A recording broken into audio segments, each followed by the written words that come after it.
Muita graça de Deus sobre nós. Interessante o final desse breve vídeo. Tem uma águia. Não sei se você capturou o sentido disso aí. Muita turbulência acontecendo no mundo, desde tragédias, acordos entre as nações e tudo mais, turbulências. E tem no final uma pequena águia descansando no meio de um temporal, dentro de um ninho, apesar do mundo estar em polvorosa, apesar do mundo estar em tempestade. Linda figura para nós, não é? Podemos descansar na confiança de que há um Deus soberano que está cuidando de tudo. Nós vamos começar hoje uma exposição no livro de Miqueias. São 7 capítulos que tem esse livro. É um dos 12 profetas, considerado profetas menores. Não que eles sejam menores no sentido de estatura, menor na quantidade de escrito. Porque Isaías é um grande profeta, Jeremias, Ezequiel. Então são 12 chamados os profetas menores por causa dos textos que são curtos comparados com os textos dos profetas maiores. E nós temos esse propósito de cada ano ensinar um profeta menor dentro daquela perspectiva que Paulo falou lá em Atos, que ele queria compartilhar todo o conselho de Deus. Nós não pregamos apenas partes, porções da Bíblia que nós gostamos. São até mais fáceis de pregar.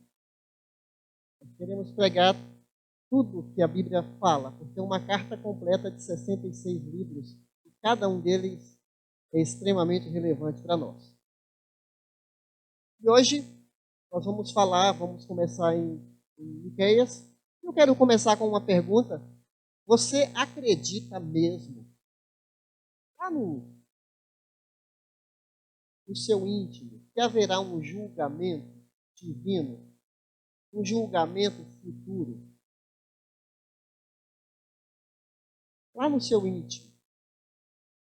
Será mesmo que há um juiz com J maiúsculo no universo? Todas as pessoas prestarão contas a ele? Muitos não acreditam nisso. Fale para as pessoas de Deus como um pai. Elas vão concordar imediatamente. Como um amigo, como um ajudador misericordioso. Aquele que nos ama, apesar das nossas fraquezas, dos nossos pecados. Aquele Deus que tolera toda a nossa desobediência. As pessoas vão concordar. Vão se identificar com essa fala. Agora, comece a falar para alguém, faça um teste uma hora. Fale para as pessoas de Deus como juiz. É bem provável que você vai perder seu ouvinte. Logo em seguida, ele vai balançar a cabeça, vai demonstrar uma resistência, vai argumentar e vai provavelmente rejeitar essa ideia de Deus como juiz, que também é uma característica de Deus. Deus tem N atributos. Inclusive, temos uma classe nesse semestre agora, já começou o ano, no início do ano, sobre os atributos de Deus. Deus é amoroso. Deus é misericordioso. É santo. É autoexistente. É onipotente. É onipresente. É onisciente. É gracioso. É amoroso. A mesma Bíblia que fala que Deus é amor, é a mesma Bíblia que fala que Deus também é justo. É que nós damos muita ênfase aos atributos de Deus que nós gostamos. Mas, sem dúvida alguma, Deus é justo. Abraão orou por Sodoma antes da destruição. E ele clama, não fará justiça. o juiz de toda a terra. Ele faz uma oração intercessória. Ele pede para que Deus poupe algumas vidas daquela cidade. E ele fala isso. Porventura, tu não és justo? E Deus dialoga com Abraão ali. Salmo 82, 8. Levanta-te, ó Deus, julga a terra. Salmo 82, 8. Deus é o juiz de todos. Hebreus 12, versículo 23.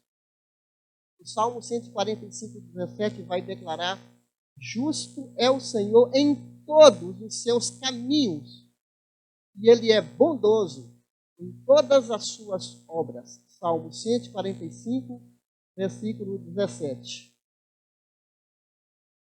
Olha só, panoramicamente falando, da manifestação do juízo, do julgamento de Deus. Aqui uma pincelada bem rápida, porque não dá tempo para aprofundar nesse sentido. Deus julgou Adão e Eva, expulsando-os do jardim do Éden. Julgou o mundo corrupto nos dias de Noé e enviou um dilúvio para destruir a humanidade. Julgou Sodoma e Gomorra, destruindo-as por meio de uma catástrofe vulcânica. Julgou os egípcios, os capatazes dos israelitas, exatamente como ele disse que faria. Ele mandou o terror das 10 pragas. Julgou o povo de Israel que adorava o bezerro de ouro, usando os levitas como os executores do seu juízo. E alguns personagens da Bíblia, que se você é um leitor da Bíblia, você vai saber do que eu estou falando agora. Nadab e Abiú, que ofereceram fogo estranho. Coré, Datão e Abirão, a terra abriu e os recebeu, eles foram engolidos vivos. Acã, por ter roubado uma barra de ouro. E Israel, por ser infiel a Deus, depois de entrar na terra prometida, depois de muitas advertências por todos os profetas, o reino do norte de Israel caiu, foi vítima do cativeiro assírio, e o reino do sul, Judá, foi deportado. A cidade de Jerusalém foi destruída e os remanescentes, os que sobreviveram, foram deportados para a Babilônia. Estou falando bem rápido aqui, porque não dá tempo para apontar todos os casos. Se a gente pega no Novo Testamento, um casal mentiu. Depois de um culto, um casal fala uma mentira deslavada e eles caem mortos na hora, Ananias e Safira. E Herodes, pelo seu orgulho, foi abruptamente morto. Os juízes humanos, falando agora de juízo humano, eles fazem o melhor que eles podem para julgar as pessoas. Os casos menores até os casos maiores. No entanto, um juiz humano, o Sérgio Moro, o Joaquim Barbosa, que atuou até um tempo atrás, em algum momento pode cometer algum erro de julgamento, porque ele não tem todas as informações. Por mais que sejam apresentadas, existe o que é verdade e o que é versão. Existe a realidade e o que é a ficção. E como o próprio juiz tem uma bagagem de preconceitos e limitações, juízes cometem erros.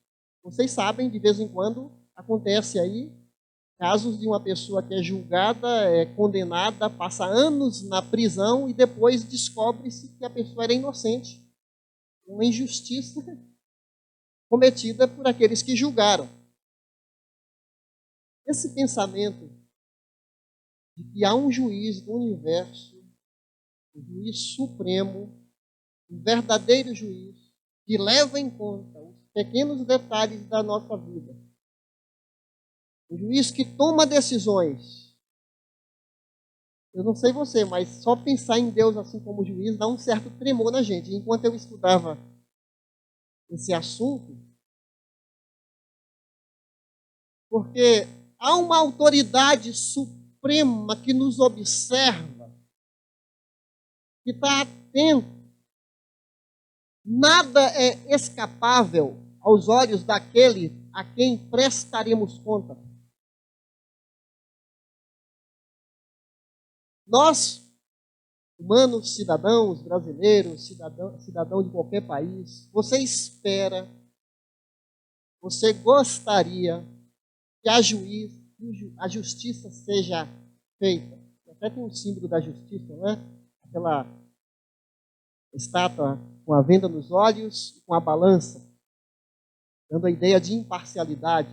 Não está vendo, não está favorecendo ninguém, dando a ideia que é imparcial.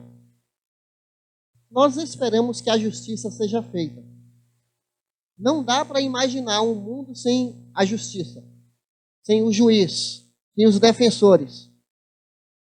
Imagine uma sociedade que a pessoa faz o que ela quer e não tem nenhuma punição para ela. É por isso que existem as constituições de cada país, as leis, as cartas magnas. E ainda em poucos lugares do mundo, ainda os Estados Unidos ainda preserva isso da pessoa colocar a mão sobre a Bíblia, que a Constituição lá foi fundamentada em grande parte usou como referência a Bíblia, mas isso está se perdendo, tem leis na Inglaterra para abolir isso, mas só para dar ideia para nós que existe um código de ética que as nações elaboram, a Constituição, para legislar sobre a vida das pessoas, para que a convivência seja uma convivência de sobrevivermos, senão é um salve-se quem puder. Nós precisamos de leis. Nós estamos falando de um juiz, que Provérbios 15:3 fala que os olhos do Senhor estão em toda parte, observando atentamente os maus e os bons. Os profetas tomaram esse assunto na maior parte dos seus pronunciamentos. Eles gastam mais tempo falando do julgamento futuro do que das promessas de restauração. São páginas e páginas denunciando o pecado. Aliás, a beleza dos textos proféticos é que como eles usam a palavra articulada, o raciocínio, a chamada de atenção das pessoas, para que elas coloquem as suas vidas em ordem com o eterno. Se foi pela palavra que Deus colocou ordem no mundo, quando ele disse haja luz e houve luz, e Deus vai pela palavra colocando, organizando, o profeta é alguém especial em que Deus dá uma mensagem para ele, para, através da chamada de atenção, colocar ordem no mundo, porque deixando o povo à deriva, se ninguém se distancia, nós somos assim. A gente está vivendo no lupa-lupa do dia a dia, na nossa vivência aí, e vamos assimilando verdades, conceitos, um modo de vida das pessoas que vão fazendo a nossa cabeça, e nós vamos como gado, sendo manobrados, massa de manobra, manipulados. Vem a TV dentro da nossa casa, vem os blogueiros, vem a internet fazendo a nossa cabeça, e vamos seguindo pessoas, vamos seguindo celebridades, vamos seguindo conselhos de homens que vão fazendo a nossa cabeça. E quando você lê a Bíblia, quando você vai num ajuntamento de pessoas que estão lendo a palavra, ou num culto como esse, a palavra nos alinha com o eterno, porque nós precisamos disso, precisamos de chamada de atenção, e o profeta vem para isso. Para criticar, para denunciar o erro dos reis, sacerdotes, do povo, autoridades, eles vêm com tudo. Ele me faz lembrar agora do Isaías, né? Sai falando do Egito, dos filisteus, vai falando de Moabe, vai falando dos babilônios, chega em Israel, vai para Judá, ai de vocês, ai de vocês, ai de vocês, e depois ele fala, e ai de mim, porque meus lábios são impuros. Eu faço parte, eu preciso do perdão de Deus, e minhas contradições também. Então, nós encontramos no livro de Miqueias essa denúncia. Eu quero te convidar para abrir Miqueias. Como é que você vai achar Miqueias agora, hein? É antes do Novo Testamento. Eu vou falando aqui, você vai se situando. É depois de Isaías, depois de Jeremias. Por isso que é bom ter a Bíblia de papel, que você não vai perdendo a noção, não é?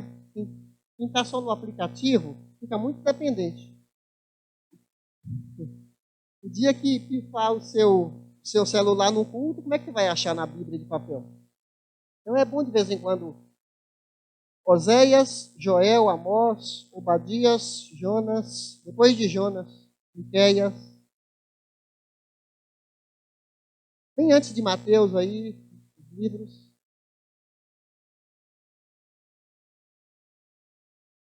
Acharam? Eu não vou ler todo o capítulo, não sei se vamos ter tempo de abordar tudo, provavelmente não. Hoje é mais uma introdução, uma pequena introdução no capítulo 1. Eu vou ler, vamos ler apenas do 1 até o 5, ok? A palavra do Senhor que veio a Miqueias de Moresete. Durante os reinados de Jotão, Acás e Ezequias, reis de Judá. Visão que ele teve acerca de Samaria e de Jerusalém. Ouçam todos os povos. Prestem atenção, ó terra, e todos os que nela habitam.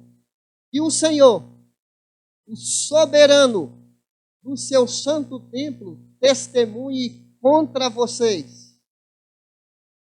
Vejam, o Senhor já está saindo da sua habitação. Ele desce e pisa os lugares altos da terra. Debaixo dele, os montes se derretem como cera diante do fogo, e os vales racham ao meio, como que rasgados pelas águas, que descem velozes em costa abaixo. Tudo por causa da transgressão de Jacó, dos pecados da nação de Israel. Qual é a transgressão de Jacó? Acaso não é Samaria? Qual é o altar idólatra de Judá? Acaso não é Jerusalém? Ele tem uma visão que não é uma experiência mística, é uma revelação do próprio Deus. Naquela época, a palavra de Deus ainda estava sendo escrita. Hoje nós temos a Bíblia completa. Não precisamos de mais revelações, de alguém que fala que Deus te revelou algo especial.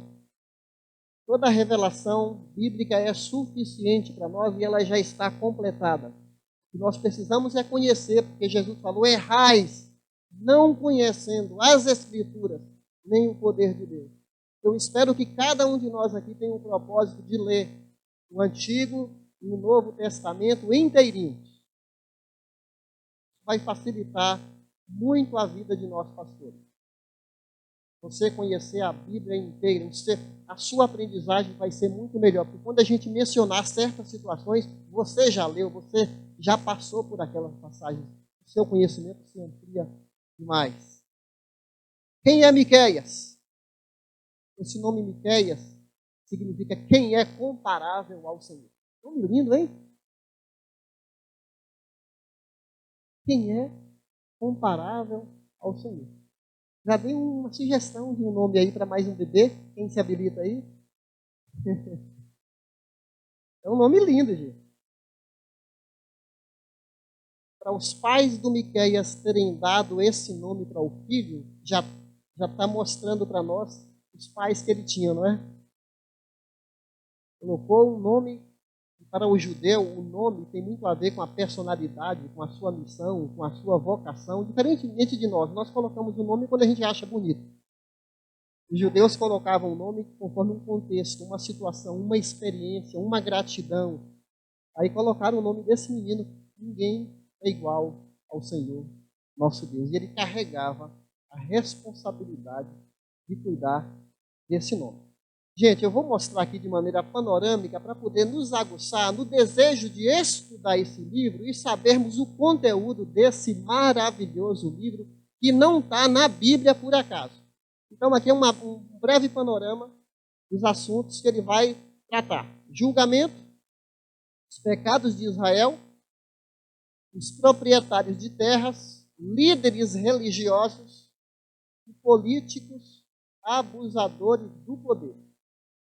Aí dentro desses três aqui, proprietários de terras, líderes religiosos e políticos, usavam o sistema para fazer o mal, cobiçavam e defraudavam a propriedade alheia, roubavam e saqueavam, odiavam o bem e amavam o mal, oprimiam o pobre, menosprezavam a justiça e torciam a verdade, aceitavam o suborno, usavam o cargo religioso para obter lucro. Já ouviu falar disso? Gente, eu estou mostrando essas fotografias aqui para nós. Adotavam práticas comerciais desonestas. Parece que descobrimos algo assim, algo novo. Sabe o que é? O Brasil já existia no ano de 750 a.C. É a época do menino aí. Não parece um retrato do Brasil? Você vê como o profeta é alguém muito atualizado, mais atualizado do que o jornal de hoje. Quando você olha todos esses assuntos aí, lá no 2:1, por exemplo, ele fala assim: ai de vocês que vão dormir nas suas camas de marfim e já ficam imaginando como é que você vai fazer no dia seguinte para humilhar, através do poder, você manipular os outros e levar vantagem. Fala no 2. E assassinavam seus próprios compatriotas. Você vê que é um ABC aí, né? O ABC da maldade. Você lê um profeta como esse, ele te traz mais riqueza, mais profundidade desse ser humano do que qualquer série de Netflix. Porque você vê aqui esse ser humano que é exposto, denunciado. Alguém disse assim: homem é tudo igual, pecador é tudo igual. Já ouviu falar, né? Pecador é tudo igual. Continuando, punição e desgraça para Samaria e para Jerusalém. Apesar do livro ser dedicado a uma repreensão para Judá e para Israel, você viu que ele começa falando: ouçam todas as nações. Ele usa Samaria e Israel para uma amostra de que Deus está julgando e começa da casa dele. Tem um versículo no Novo Testamento que fala que o juízo começa pela casa de Israel. Porque Deus vai pegar pesado em quem sabe, mais do que quem não sabe. Porque era um povo que se chamava os herdeiros de Abraão. Era um povo conhecido como os filhos de Abraão. E você sabe, só para dar um pouco de informação aqui, o reino foi dividido em 930 a.C., depois de Salomão. O rei Roboão ficou aqui no sul, e as 10 tribos do norte se separaram e ficou Reino do Norte e Reino do Sul. As 10 tribos de cima eram chamadas as tribos de Israel, e embaixo a tribo de Judá. O reino está dividido. A capital do Reino do Norte, qual que é? Samaria. Qual é a capital do Reino do Sul? Jerusalém. Então ele está denunciando as duas nações através das duas capitais. Miqueias tem sido chamado o profeta da reforma social. Ele vai denunciar toda a opressão dos líderes religiosos e dos governantes. Então essa mensagem fala poderosamente ao nosso tempo. O livro de Miqueias vai denunciar uma espiritualidade incoerente. Em todas as épocas, há pessoas que falam em nome de Deus. Se acham os donos da verdade. Que destoam, não combinam com a verdadeira espiritualidade autêntica. Então o livro de Miqueias vai defender um povo de Deus que vive de maneira autêntica. E quando esse povo se desvia disso, Deus adverte no julgamento futuro. A sociedade dos dias de Miqueias se corrompeu, as autoridades, o povo, tinha uma vida dentro da igreja, dentro do templo, e uma vida fora. As pessoas estavam abandonadas pelas autoridades, o povo havia abandonado a lei de Deus, o povo não era mais referência para as nações, já foi, na época de Davi, na época de Salomão, não era mais. Isso acontece com hoje, está acontecendo a mesma coisa hoje em dia. Um povo que é chamado para ser sal e luz está se tornando igual às nações em volta. É por isso que João Batista, no Novo Testamento, ele vai chamar o povo de raça de víboras. Tem até uma certa ironia na fala de João Batista, em Lucas 3,7, ele fala assim, raça de víboras. Quem ensinou vocês a fugirem da ira futura ou do julgamento futuro? A ironia está aqui, raça de víboras. Quem é que nos ensinou a fugir da ira de Deus? De uma víbora maior, de uma serpente maior, que tem ensinado as pessoas a serem rebeldes contra o Deus justo e o Deus verdadeiro. Então a profecia vai refinar esse povo. E aí o juiz instala o tribunal, aqui a gente leu, nos versículos 2 a 4. Versículo 2. Ouçam todos os povos, prestem atenção.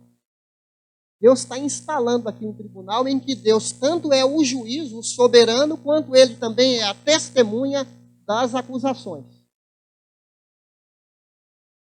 É como se falasse assim, um grande lava-jato, muito mais poderoso do que esse que vocês conhecem aqui no Brasil, está a caminho.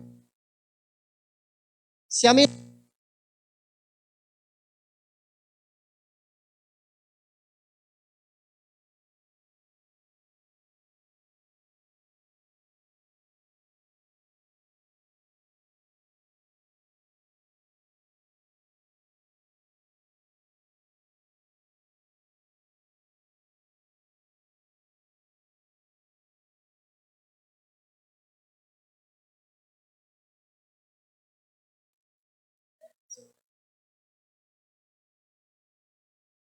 Nesse caso, uma mensagem de julgamento, só para contrapor Jonas com Miqueias.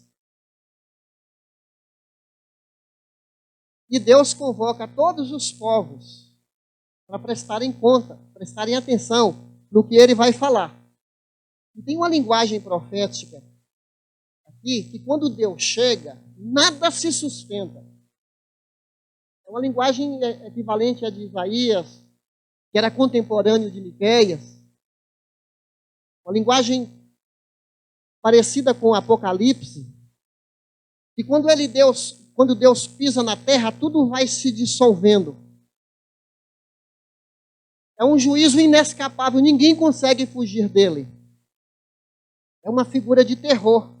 E ele explica, o juiz disciplina, aqui no versículo 7, tudo por causa da transgressão de Jacó. Transgressão é ultrapassar a lei, desobedecer a lei.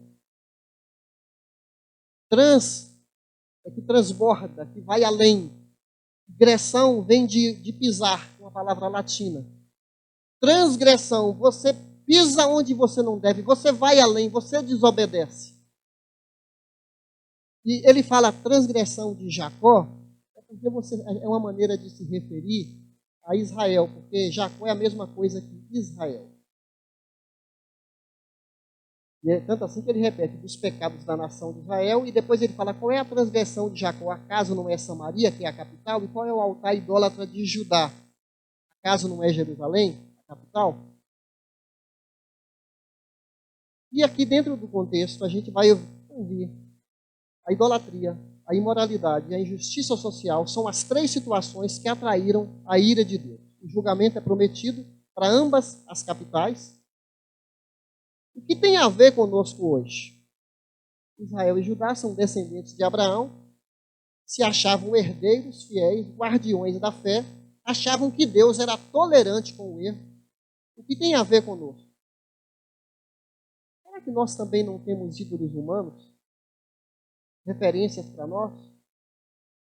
Será que alguns seguidores de nós somos mais fiéis à celebridade do que seguimos a palavra de Deus?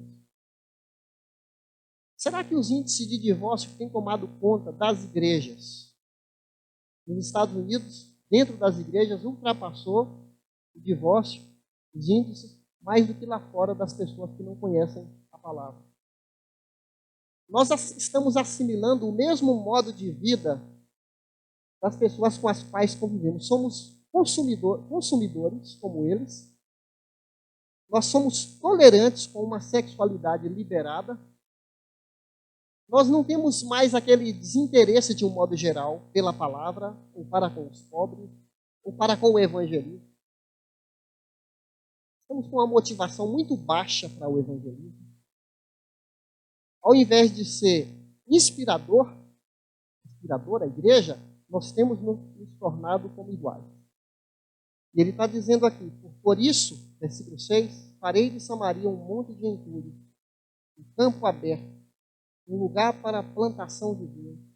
Atirarei as suas pedras no vale e porei a descoberto os seus alicerces.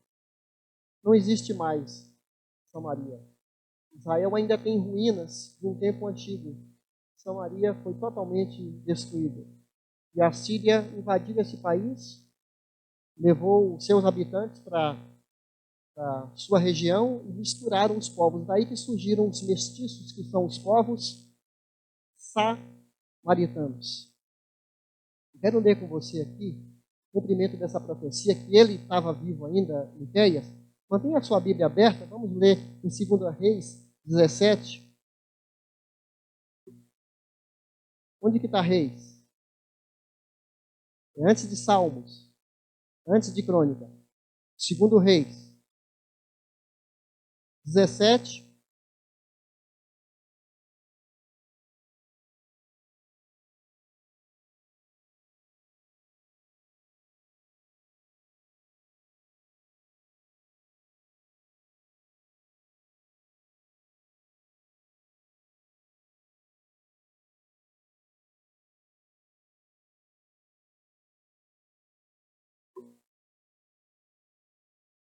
Segundo Reis 17, versículo 5. O rei da Assíria invadiu todo o país, marchou contra Samaria e a sitiou por 3 anos.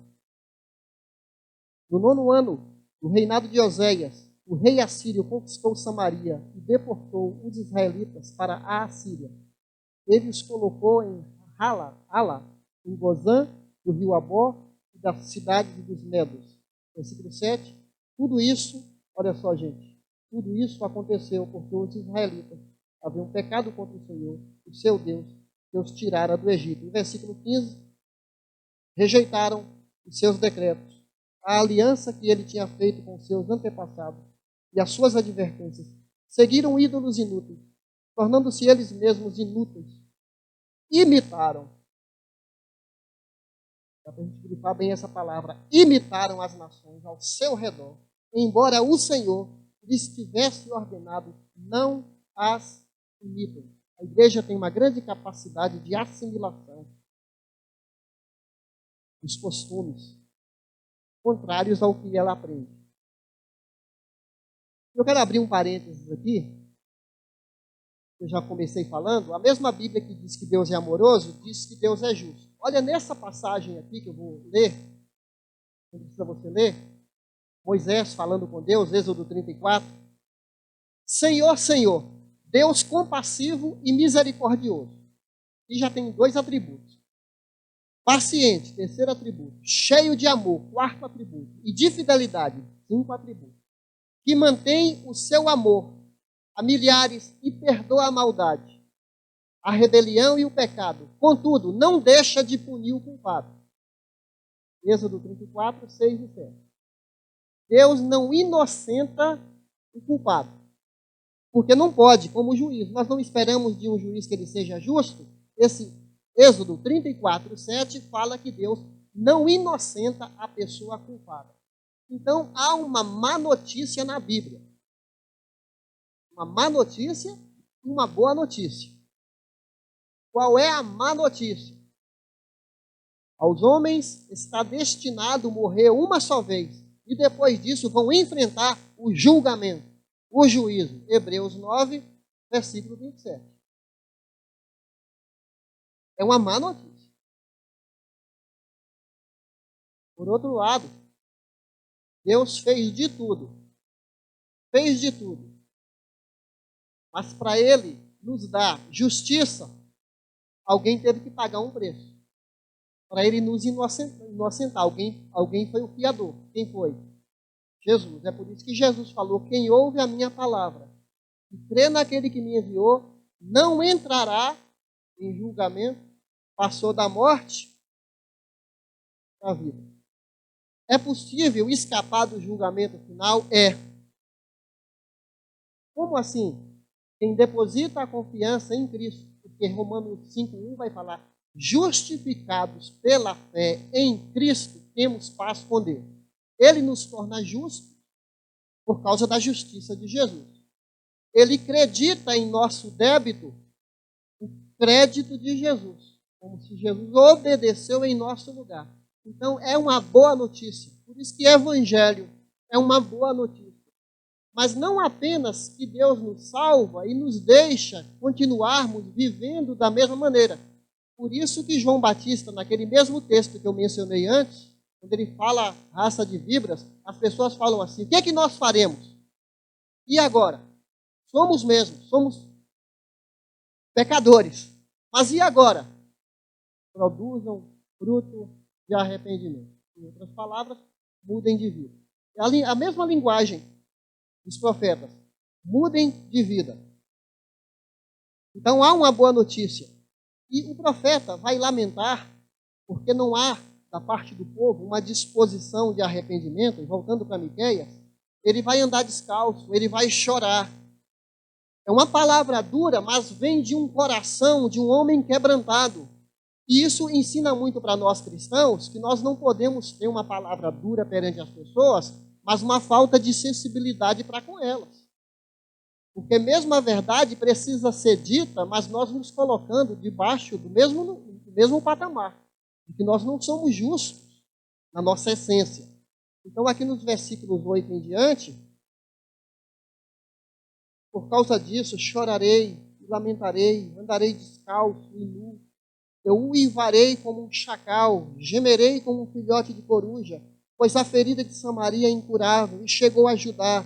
O flagelo alcançou até mesmo a porta do meu povo, até a própria Jerusalém. E aí ele vai falar um cântico que vai acontecer com cada cidade. Mas ele anda chorando, porque ele olha para o futuro e ele fala: o que vai ser do meu povo? Deus vai julgar a nação, Deus vai julgar a humanidade, e ele está abalado. Ele está abalado porque as pessoas não se importam com o que Deus fala. As pessoas vão vivendo como se nada fosse acontecer. Vamos comer, vamos beber, vamos nos casar, vamos para as festas, vamos escondendo atrás das nossas vaidades, vamos escondendo através da camuflação, camuflando, fingindo alguma coisa. Ele está muito preocupado com isso. Os comentaristas falam que ele usava um tipo de pano de saco, uma tanga, andava descalço, chorando, diante do que ia acontecer. Nos faz lembrar Jesus quando viu as multidões e ele fala assim: Jerusalém, Jerusalém, quantas vezes eu quis ajuntar vocês debaixo de mim, como uma galinha junta os pintinhos, para proteger, para cuidar de vocês, e vocês sempre me desprezando. E aí há uma punição. Nós vamos ver isso nas próximas mensagens, mas sempre na palavra de Deus há uma mensagem de esperança e ele usa o nome dele, terminando o livro, que aqui é o próprio nome do Miqueias. Quem, ó Deus, é semelhante a ti? Que é o nome dele, que perdoas a iniquidade e te esqueces da transgressão do restante da tua herança. Vai acontecer em Jerusalém um arrependimento aí nos dias do rei Ezequias, e Deus então adia o julgamento. Aqui estamos no ano 750 mais ou menos, e Jerusalém só vai cair em 585, cento e tantos anos depois. Mas ainda assim, através de uma mensagem de julgamento, há sempre uma mensagem de esperança na Bíblia. Então eu quero concluir com algumas lições bem breves do que eu acabo de falar aqui. Algumas lições. Cada um de nós deveria ser um porta-voz como Miqueias. Cada um de nós é alguém que poderia sinalizar para as pessoas: não há outro Deus melhor do que o meu. Ele cuida de mim. É a mensagem do nome dele. Segundo, será que nós lamentamos pelo estado perdido do mundo? Será que nós paramos para pensar que vai haver um julgamento sobre a humanidade? Será que nós temos compaixão das pessoas? Todos comparecerão perante o juiz do universo. Mas quem abraça o Evangelho, arrepende dos seus pecados, tem a vida transformada, recebe a suspensão do juízo e ganha a vida eterna. Eu ouvi um amém por causa disso? Ai, que alívio. Ai, meus irmãos, que alívio. Outra coisa, a consciência de que pecado é coisa séria, de que Deus disciplina seus filhos. Ele vai julgar a humanidade, mas ele disciplina seus filhos. Certamente nos ajuda a tomar cuidado em relação com Deus e com o próximo. O fato de sabermos que há um juiz justo que disciplina os filhos, que vai julgar a humanidade, deve nos levar a ter um sentimento assim de tomar cuidado com o pecado. Essa semana, eu estava vindo aqui para a igreja, eu uso uma moto bis, uma moto pequena, para andar só por aqui. Eu vim para cá, mal saí da minha casa, atravessei, passando por uma rua, de repente, ao meu lado, 2 policiais com motos enormes. E eu estou na minha moto pequena. Aqueles 2 brutamontes enormes. E olha que eu sou alto, hein? Gente, quando eu vi aquele paredão do lado direito e do lado esquerdo, dá um tremor. Se bem que no momento eu falei assim: puxa, eu vou ser escoltado agora. Encosta, encosta. Perto daquela viatura. E logo à frente eu vi uma viatura. E me conduziram para lá. Desce da moto, quero ver seus documentos. Eu mostrei a habilitação, quero ver também os documentos da moto. Houve um certo tremor assim, porque não é sempre que tem 4 anos, 2 vezes que eu fui abordado, essa foi a segunda. Aí eles começaram a falar comigo, os policiais: o que você faz? Falei, já deixa, eu falei, eu sou pastor de uma igreja batista aqui no Horto e tal. Aí ele deu o documento para outro policial pesquisar. Aí eu já falei para ele assim: a propósito, como é que você está em sua vida espiritual? Meus irmãos, sabe o que ele falou para mim? Eu vou bem, obrigado. Espera aí. Eu entendi assim: quem faz pergunta sou eu. Aí parei de falar, não é? Daqui a pouco eles examinaram lá. Até estava um sol quente, falou: fica aqui na sombra. Fui bem tratado, inclusive. Né? Mas eu fiquei pensando assim depois disso, não é? Se eu não ando com a documentação em dia, eu ia ficar com medo, ia ter alguma punição, talvez a moto seria apreendida, teria que pagar algum valor, passaria vergonha, tomaria prejuízo, porque se tinha que pagar a documentação, agora vou ter que pagar para tirar o veículo e também pagar multas e tudo mais. Como é gostoso você andar em dia. Nós não precisamos ficar escondendo atrás de senha, escondendo atrás de situações para parecer, para complicar a nossa vida. A propósito, se tem alguém aqui que está andando com o carro e PVA não está pago, com habilitação, eu vou profetizar aqui para você ser abordado, hein?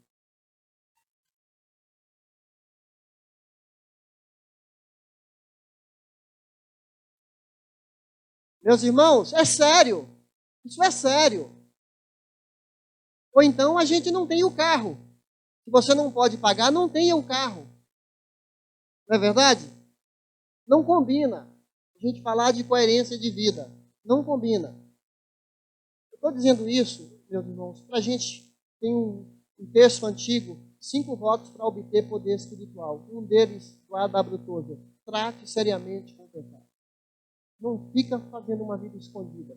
Não fica guardando segredos aí que mais cedo ou mais tarde a casa vai cair para o seu lado e a situação vai ficar feia. Você precisa arrepender hoje, e mudar de vida, e parar de fingir, e parar de ficar achando que está escondendo de Deus as suas falcatruas e propinas e tudo mais que está acontecendo. Concluindo, tudo que nós temos de bom é dado por Deus. Assim como Ele dá, Ele pode tirar. Deus pode tirar se nós não formos gratos ou se depositarmos nossa confiança na futura aposentadoria, na empresa, no seu investimento financeiro. A bolsa cai, a bolsa sobe, a bolsa cai. É Deus que mantém essa estrutura funcionando. Não coloque sua esperança na incerteza das riquezas, 1 Timóteo 6,19, mas em Deus que graciosamente nos dá tudo aquilo que nós precisamos. Então, por último, finalizando aqui, esse é um dos maiores versículos da Bíblia. O que o Senhor exige de você? Exige como direito de criador, de pai, de juiz. Ele exige isso aqui. Esse versículo maravilhoso de Miqueias. Vamos ler juntos? Pratique a justiça, ame a fidelidade e ande humildemente com o seu Deus. Uma nota de esperança para esse povo voltar para Deus de coração.